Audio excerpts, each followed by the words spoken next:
Potlintar uhu uhu ahai. Hai semuanya, selamat siang. Balik lagi ke podcast Potlinter. Nah, di sini tuh kita bakal ngomongin di episode kali ini, kita bakal ngomongin tentang isu-isu humanitarian issue dan Palestina dan Israel. Nah, di sini tuh kita bakal ngobrol-ngobrol sama Naftali. Hai Naftali, sama Regina, sama Feli, Ellen, dan sama Angie. Nah, kalau misalnya di sini, kan emang kalau misalnya aku lihat TikTok sama IG tuh kayak banyak banget orang-orang ngomongin tentang Palestina sama Israel. Nah, aku tuh kurang ngerti gitu sih sebenarnya isu itu tuh kayak kenapa sih mereka rusuh kayak gitu? Ada yang tahu nggak itu kenapa? Oh iya tuh, aku juga sering ngebaca kayak setahu aku tuh kayak pertengahan April mulai gitu. Kayak ada bentrokan antara Israel polis sama Palestina. Terus kayak jadi meningkat tuh kayak pas awal Mei kayak polisinya ngehalang-halang orang Palestina mau doa lah, terus kayak ngenembakin senjata atau stun grenades di masjidnya. Katanya sih gara-gara ini sih kayak diancam untuk keluar, kayak Palestina family-nya mau diusir dari rumahnya, dari Yerusalem. Iya benar, gue juga kan ngikutin ya beberapa berita yang muncul di TikTok, entah itu di berita di TV juga. Jadi intinya sih kalau misalkan yang gue baca tuh di Palestina tuh terjadi bentrokan antara Israel sama Hamas yang bergerak itu sebagai gerakan penentang Zionis di Palestina. Khususnya tuh itu kayak apa ya? Kayak puncaknya tuh selama 11 hari yang lalu kan. Selama 11 hari yang udah terjadi di bulan lalu. Nah, di sini tuh Israel nyerang Palestina dan juga Palestina nyerang Israel. Mereka tuh saling melakukan serangan udara ke tempat-tempat yang mereka anggap penting gitu loh. Nah, karena banyaknya orang yang menjadi korban dalam peperangan ini tuh, makanya banyak orang juga yang mulai berdemonstrasi, melakukan perlawanan, dan juga mereka mencoba mencari dukungan dari pihak luar. Nah, hal ini tuh bukan memperbaiki keadaan, tapi malah memperburuk situasi. Karena kan otomatis situasinya jadi rumit dan juga ricuh kan. Makanya malah terjadi bentrokan antara warga sipil dan juga aparat di sana gitu. Oh, jadi emang kayak rusuh, emang udah kayak antar negara gitu ya. Terus sebenarnya tuh kalau misalnya sumber dari ketegangannya tuh ada yang tahu nggak sih kayak kenapa? Kayak tiba-tiba mereka bisa nyerang satu sama lain gitu. Kalau yang aku tahu sih sebenarnya mereka tuh kan konflik kayak perebutan antar wilayah gitu kan. Perebutan antar negara untuk merebutkan wilayah maksudnya. Jadi Palestina ini sebenarnya daerah wilayahnya Palestina ini dulu dikenalnya sama tanah Kanaan. Kayak tanah yang dijanjikan gitu kan. Terus tanah ini tuh diperebutkan oleh Yahudi sama Islam. Tapi konfliknya itu sebenarnya muncul setelah Perang Dunia Pertama, di mana si Inggris ini, karena dia menang di Perang Dunia Pertama, Inggris ini ingin menghadiahkan satu tanah untuk bangsa Yahudi. Nah, hadiahnya itu tuh tanah Palestina itu.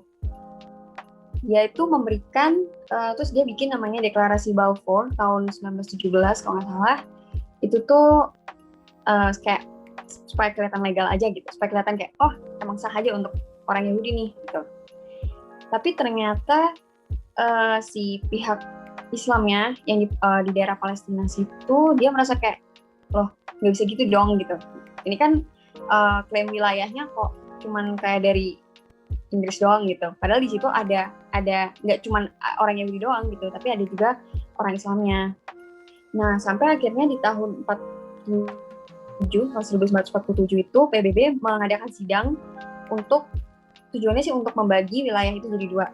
Jadi supaya Yahudi dapat dan Islamnya juga dapat. Sampai setelah dibagi tuh jadinya Yahudi dapat Israel, Islam dapat Palestina ini. Tuh. Tapi ternyata di tahun 1948 itu tuh malah jadiin perang gitu. Karena dianggap kayak tanah perjanjian ini kayak ini kan tanah aku gitu, kayak nggak terima gitu loh. Akhirnya ternyata dari perang itu si Yahudi Israel ini malah menang, tapi Islamnya Palestina ini nggak terima. Karena masih nggak terima itu dia berusaha untuk bangkit dan bikin negara supaya dia merasa kayak oke, tanah itu tuh punya aku, supaya nggak diambil orang lain gitu. Sampai perjuangannya tuh di tahun 1964 Islam Palestina ini muncul dengan adanya Palestine Liberation Organization atau PLO yang digunakan untuk mendirikan negara Palestina. Dia sampai kayak mencari dukungan ke negara-negara Muslim Arab atau misalkan kayak lewat forum internasional itu PBB, sampai akhirnya dia tuh dapat kemerdekaan dan diakui itu di 15 November 1988 ya kalau nggak salah. Setahu aku sih gitu. Nah, mungkin aku mau tambahin gitu ya. Kan kayak kalau misalnya Feli kan secara historis banget nih. Kayak aku mau coba jelasin kayak kenapa sih sekarang kayak isu Israel-Palestina tuh kayak sering banget kita lihat di TikTok. Menurut aku sih kalau kenapa sumber tensionnya masih ada sampai saat ini tuh kayak ada 3 alasan gitu sih menurut aku. Kayak yang pertama kayak si pemerintahan Israel tuh kayak emang kayak seakan-akan kayak opresif gitu. Kayak misalnya waktu bulan Ramadan kemarin, kalian mungkin kayak sempat baca gitu kan, kayak orang Palestina tuh nggak diizinkan untuk masuk ke Yerusalem gitu. Padahal kan kayak lagi bulan Ramadan, mereka kayak mau ke tempat suci mereka gitu kan. Terus kayak pas Palestina protes gitu kan sampai malam-malam, si kayak polisi Israel tuh kayak masuk ke dalam masjidnya, terus kayak lempar-lemparin grenade lah, terus kayak ngusir-ngusir gitu pakai senjata-senjata. Mungkin itu juga salah satu alasan kenapa kayak tensionnya tuh masih ada. Tapi selain itu menurut aku alasan yang kedua tuh kayak emang masyarakat nasionalis yang dari Israel tuh kayak emang rada-rada kayak gimana gitu, kayak maksudnya kayak mereka tuh kayak rada opresif juga menurut aku. Kayak misalnya kayak mereka tuh pada ngambilin tanah-tanah yang masyarakat Palestina dari kayak misalnya Sheikh Jarrah gitu kan. Terus kayak waktu itu pas Jerusalem Day mereka juga kayak masuk ke wilayah-wilayah Muslim, terus kayak ngomongin hal rasis gitu, kayak teriak-teriak di jalan hal rasis. Maksudnya kan itu kayak sangat aneh gitu kan, maksudnya kayak seenak-enaknya gitu loh masuk ke tanah Muslim, kayak wilayah Muslim, tapi kayak dia ngomongnya hal-hal rasis. Terus yang ketiga mungkin yang paling terakhir ada hubungannya juga dengan yang tadi Natalia bilang, yaitu Hamas gitu kan. Nah Hamas ini kayak lagi aktif-aktifnya gitu kan. Kayak misalnya kalau misalnya Hamas tuh kalau respon terhadap tindakan-tindakan Israel yang sebenarnya seenak-enaknya, si Hamas tuh kayak rada keras gitu sih responnya menurut aku. Kayak misalnya si Hamas ini tuh kayak attack balik pakai roket-roket, terus kayak ini tuh bikin Israel kayak nggak terima juga, jadi kayak mereka attack balik. Makanya kayak sampai sekarang isu ini tuh kayak tensionnya masih ada karena kayak terus disiramin minyak gitu isunya, jadi kayak nggak kelar-kelar. Menurut aku sih gitu. Nah kan si isu itu tuh emang masih panas kan sampai sekarang. Dari yang kata penjelasan Angie itu yang kayak ada rasisme atau apapun, itu tuh kan berarti masuk ke humanity issue nggak sih? Kayak kalau humanity issue kan jadi hak-hak masyarakat sipil tuh kayak dilanggar gitu kan. Nah kalau misalnya menurut kalian ini termasuk humanitarian issue nggak sih? Apa enggak? Apa gimana? Kalau menurut aku ini masuk isu humanitarian issue ya, karena isu Palestina sama Israel ini tuh banyak orang-orang yang nggak mendapatkan hak-hak kemanusiaan yang harusnya mereka dapetin, karena ada pelanggaran HAM dan seharusnya mereka tuh memiliki hak-hak kemanusiaan yang seharusnya ada namun tidak mereka terima karena adanya antara Palestina sama Israel ini.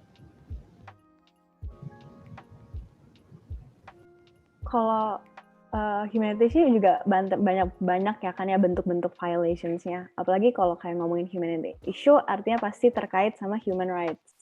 Nah secara garis besar itu pasti ngomongin tentang victimization of other human beings.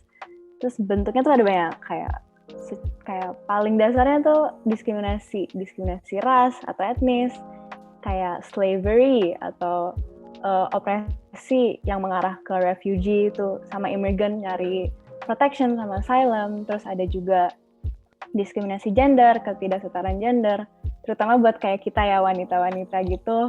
Kayak di low income countries tuh mereka disuruh force abortions, terus kayak dikasih makan lebih dikit, they don't have medical care, terus kayak educationalnya juga masih kurang lah. Bukan cuma cewek tapi kayak cowok juga mereka kayak masih terjadi trafficking. Terus ada diskriminasi sexual orientation, identity seseorang, kayak gitu sih. kalau misalnya kita mau balik ke pertanyaan Stella, apakah ini kayak isu Palestina itu humanitarian issue? Menurut aku kayak nampak jelas banget ya kenapa ini tuh kayak violation terhadap human rights. Kayak misalnya menurut aku kayak banyak banget negara-negara yang nganggap bahwa ini tuh kayak pemerintah Israel tuh kayak melakukan secara sistemik gitu kejahatan apartheid gitu. Karena kayak mereka benar-benar melakukan kayak terus kayak merancang kebijakan-kebijakan yang bersifat diskriminatif terhadap masyarakat Palestina. Kayak misalnya alokasi pendanaan ke Palestina tuh kayak mungil banget gitu kan. Terus kayak partisipasi politik masyarakat Palestina juga dibatasi. Bahkan kayak sampai nggak ada gitu kan. Kayak misalnya ada kebijakan ataupun hukum dari Israel kayak yang bilang kalau misalnya masyarakat Palestina tuh nggak boleh masuk Israel. Habis itu kayak dari kesenjangan sosialnya antara masyarakat Palestina dan Israel juga udah nampak banget kayak misalnya distribusi bantuan sosial tuh hanya bisa didapetin oleh komunitas Yahudi lah gimana-gimana. Terus kalau misalnya ngomongin tentang human rights violation yang mungkin bakal gencarin dunia kayak kalau misalnya kita lihat dari kekuatan militer yang dipakai Israel tuh kayak mereka tuh kayak bener-bener nggak pikir-pikir lagi kalau misalnya mereka mau pakai kekerasan terhadap penindasan masyarakat Palestina. Ya misalnya banyak banget penangkapan paksa lah, pembunuhan-pembunuhan bagi para protestan-protestan yang protestan, maksudnya pemerotes, aku tidak tahu istilahnya apa, pokoknya itu kayak yang para demonstran kayak yang demo-demo gitu kayak mereka pada ditangkapin sama dibunuh-bunuh. Terus kayak paling parahnya nih, aku baru-baru kemarin baca kalau misalnya si masyarakat, si polisi-polisi dan orang-orang militer yang di Israel itu kayak pakai human shield gitu loh, jadi kayak misalnya mereka kayak ngajak anak-anak, bukan ngajak, mereka kayak panggil anak-anak buat kayak berjejer di depan mereka. Jadi kalau misalnya si tentara ini mau masuk ke wilayah perang, karena ada human shield dari anak-anak ini, mereka tuh jadi terlindungi. Menurut aku itu kayak messed up banget sih. Maksudnya, kayak masa kamu jadikan anak-anak sebagai pelindung kamu, menurut aku itu kayak violation of human rights. Jadi kayak nampak jelas kalau ini tuh humanitarian issue yang harus diselesaikan secara cepat-cepat. Iya sih, aku setuju banget sama Angie. Kalau buat yang anak-anak itu kan kayak gak adil, mereka nggak salah apa-apa, nggak tahu apa-apa, tiba-tiba mereka dijadiin human shield kan kayak melanggar HAM banget gitu kan. Terus kan pasti dunia melihat hal ini tuh sebuah kayak sesuatu hal yang nggak adil kan pasti. Nah, ada nggak sih kayak hukum internasional kayak aktor yang nge-enforce international law buat tentang humanitarian issue ini, dan kalau metode-metode buat mewujudin humanitarian issue ini apa sih? Kalau boleh tahu kalian tahu nggak sih kalau metode-metodenya apa? Sebenarnya kalau yang aku tahu tuh ada namanya judgment deh kalau nggak salah ya. Jadi judgment itu tuh merupakan salah satu metode untuk mewujudkan untuk bisa menegakkan hukum gitu loh. Nah, supaya bisa menegakkan hukum berarti perlu ada penyelidikan tertentu supaya bisa ngebuktiin nih kalau misalkan sikap yang dilakukan pokoknya hal tersebut itu tuh emang melanggar hukum internasional gitu. Untuk supaya bisa menentukan nih, ini ngelanggar, ini enggak gitu. Itu tuh ada dua cara. Yang pertama tuh lewat putusan pengadilan internasional. Yang kedua itu ada namanya penetapan sepihak dari satu negara. Kalau yang pertama sebenarnya ada namanya nih ICJ, International Court of Justice. Gampangnya sih kayak pengadilan dunia gitu ya. Itu tuh merupakan bagian dari PBB, yang mana dia tuh mengadili perselisihan antar negara bagian tentang hal-hal yang sebelumnya udah mereka sepakati kalau pengadilan itu punya yurisdiksi. Nah, nggak sedikit sih sebenarnya dari perjanjian internasional itu tuh memasukkan ketentuan kalau perselisihan terjadi di dalam perjanjian itu bakal diselesaikan sama ICJ tadi itu. Nah, kalau ada kasus di mana pengadilan ini memiliki yurisdiksi, berarti keputusannya tuh dia akan dianggap final, sehingga nggak ada pengadilan yang lebih tinggi daripada si pengadilan dunia ini nih kesannya. Jadi orang nggak bisa atau istilahnya kayak pengadilan lain nggak ada yang bisa mengajukan banding gitu. Nah, dengan adanya batasan yang jelas itu tadi, kan, akhirnya pengadilan ini nih bisa berfungsi dengan baik. Jadinya negara itu kan akan berpikir dua kali untuk melakukan sesuatu, untuk bertindak nih. Jadi dengan begitu dia akan setidaknya gimana caranya mencegah supaya tidak terjadi pelanggaran hukum internasional itu. Kalau yang cara kedua itu tadi yang kayak aku sebutin itu namanya penetapan sepihak itu kan. itu di mana negara memutuskan sendiri kapan hukum atau perjanjiannya dilanggar. Jadi ini nih nggak punya legitimasi dari ICJ itu tadi atau badan internasional lainnya, tapi mereka bisa mencegah pelanggaran apa yang dilakukan misalkan oleh negara mereka sendiri atau negara lain gitu loh. Kayak ngasih tahu nih batasnya duluan gitu loh. Jadi udah mencegah dari awal. Karena sebenarnya negara yang dirugikan, kenapa sih ada negara yang akhirnya dia menetapkan sendiri? Karena sebenarnya negara itu kan punya bermacam-macam kekuatan gitu ya. Maksudnya mereka tuh punya kapabilitas yang berbeda-beda gitu. Bisa jadi ternyata kita mau nyerang nih, kita mau kayak laporin nih ke ICJ nih misalkan. Tapi ternyata sebenarnya kita tuh bahkan ternyata kita tuh kapabilitasnya lebih rendah daripada negara yang sebenarnya kita mau tuntut itu. Kayak gitulah kesannya. Jadi ya caranya sih setahu aku kalau untuk hal tersebut ada namanya judgment ya itu. Iya, setuju juga sih. Jadi kalau ngomongin tentang aktor-aktor yang berperan penting gitu ya sama penegakan hukum internasional tuh kayak yang tadi Feli bilang, itu aku tahu beberapa. Yang pertama itu adalah dari UN organs-nya itu sendiri. Nah, kita tahu kan kalau United Nations itu kan dia punya 6 organs kan. Nah, salah satunya itu adalah ICJ tadi, yang International Court of Justice, atau biasa disebutnya Mahkamah Internasional. Nah, sedikit dijelasin lagi kalau pengadilan ini tuh dia ditugasin buat menyelesaikan perselisihan hukum antara negara-negara yang udah sepakat gitu di dalamnya. Dan ICJ ini juga memberikan masukan kepada PBB dan juga badan-badan khususnya gitu. Nah, kayak yang Feli tadi bilang, kalau ICJ ini merupakan bagian dari sistem PBB, yang secara teori kan kalau penegakan hukum internasional itu udah jadi tanggung jawabnya PBB juga kan. Nah, si ICJ ini sendiri itu dia punya yurisdiksi dalam 2 jenis kasus. Yang pertama itu adalah kasus sengketa yang bisa menghasilkan keputusan yang mengikat nih di antara negara-negara yang sebelumnya itu udah sepakat buat taat sama keputusan pengadilan. Dan yang kedua itu adalah untuk mengeluarkan pendapat atau nasihat. Nah, jadi si ICJ ini dapat mengeluarkan keputusan yudisial atas pelanggaran perjanjian internasional untuk kasus-kasus yang tertentu doang, yang punya yurisdiksi secara universal. Nah, maka dari itu, si ICJ ini tuh dia nggak pernah menjadi sentral dalam menyelesaikan masalah utama dalam konflik internasional. Nah, kalau itu kan yang pertama. Nah, kalau yang kedua itu adalah Specific Treaty Organizations. Kita tahu kalau dalam beberapa dekade terakhir tuh negara mulai menciptakan mekanisme yudisial dalam perjanjian internasional maupun organisasi. Nah, perjanjian ini tuh dibentuk dalam memberikan penilaian tentang pelanggaran dari perjanjian tersebut gitu.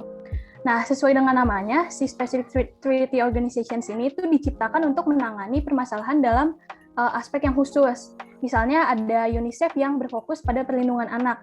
Dia itu diciptakan untuk mencegah dan menanggulangi kekerasan, pelecehan, penelantaran, dan juga eksploitasi terhadap anak.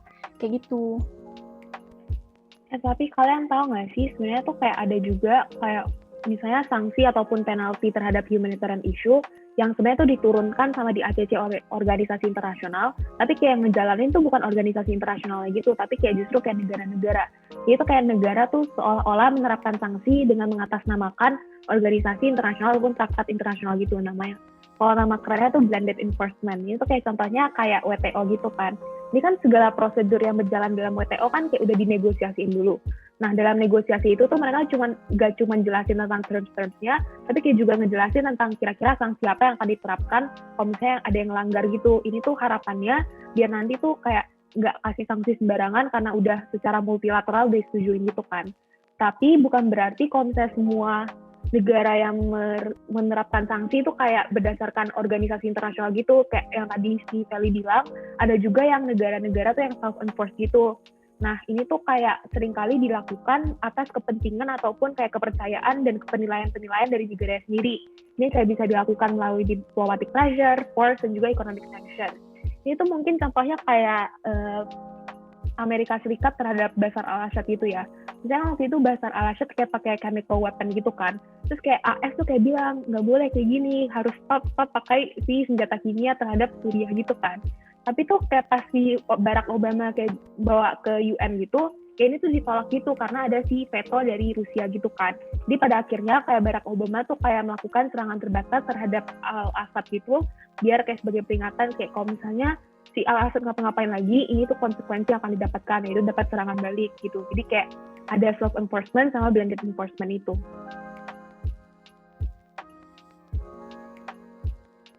Jadi sebenarnya kalau misalnya kayak US sama kayak ngasih peringatan ke Bashar al-Assad itu berarti ada humanitarian intervention kan, maksudnya itu jadi kalau ada intervensi itu jadi kalau misalnya ada satu negara yang nggak mau mencegah pelanggaran HAM di negaranya, maka bisa gimana ya, mereka bisa menerapkan humanitarian intervention. Nah, kalau misalnya menurut kalian nih, kira-kira kenapa sih humanitarian intervention tuh diperbolehin sama negara-negara? Kayak boleh nggak sih sebenarnya ada intervensi? Jadi itu ada namanya three Goshen theories of human intervention ya. Jadi kayak ada 3 teori. Nah, sekarang aku akan ngomongin konsep pertamanya. Konsep pertamanya itu negara itu diperbolehkan untuk menggunakan force dalam menangani pelanggaran HAM yang terjadi di negara lain. Ini tuh tujuannya untuk menghukum dan untuk melindungi integritas hukum internasional. Terus kayak konsep ini tuh kayak diperbolehkan, dijustifikasi itu karena we live in an anarchy state lah. Gak ada otoritas yang lebih tinggi.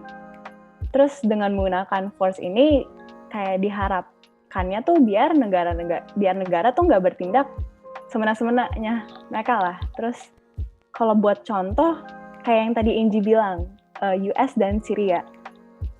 Di mana Syria tuh kayak menggunakan gas beracun pada rakyatnya sendiri sampai kayak mengakibatkan 1.500 kematian. Terus kayak di mata US kayak oke, ini tuh nggak unacceptable gitu loh.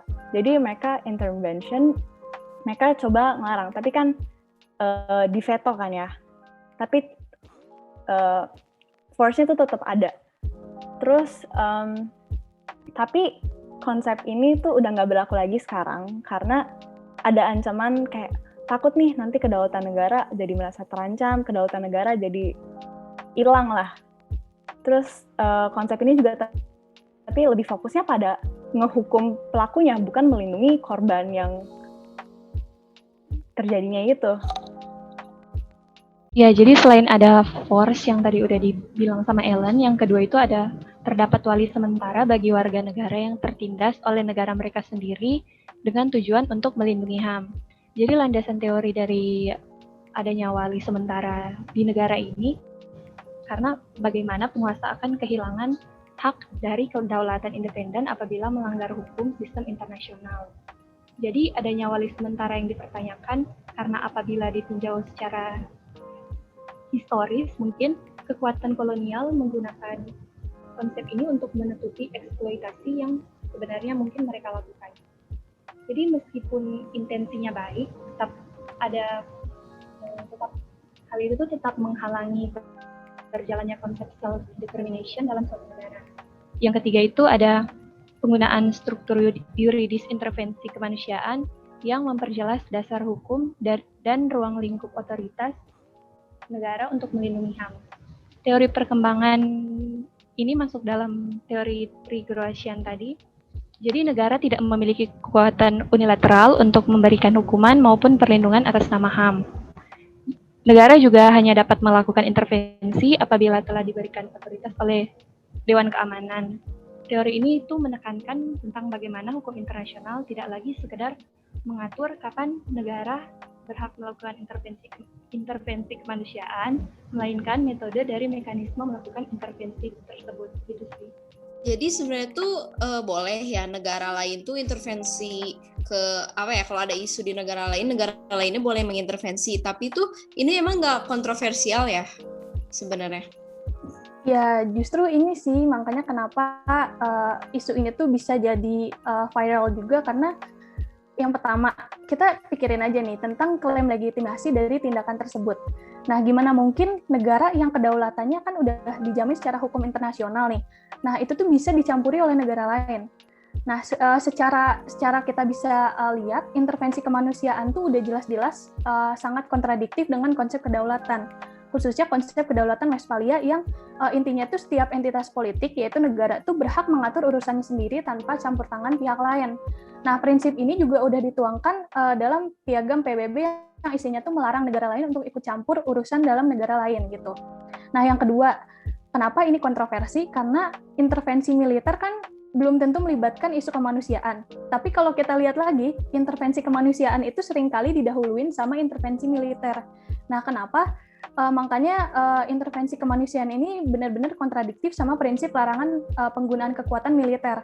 Prinsip ini tuh udah tertulis secara eksplisit dalam piagam PBB yang isinya melarang penggunaan kekuatan militer kecuali untuk pertahanan diri gitu. Selanjutnya ada humanitarian principles.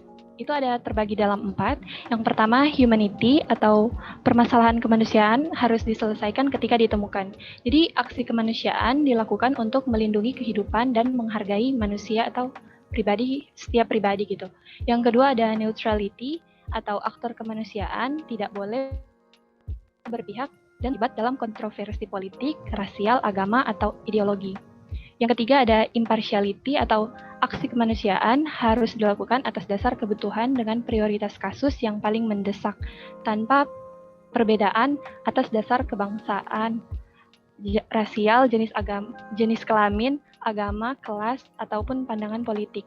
Yang keempat ada independence, yaitu aksi kemanusiaan harus otonom dan bebas dari pengaruh politik, ekonomi, militer, atau kepentingan aktor lain.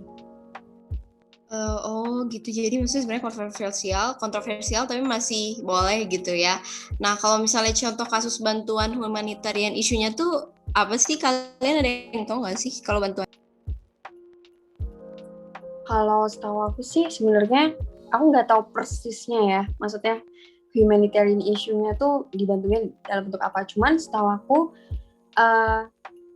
meningkatkan kesadaran masyarakat dunia tentang adanya kasus ini loh, Palestina Israel nih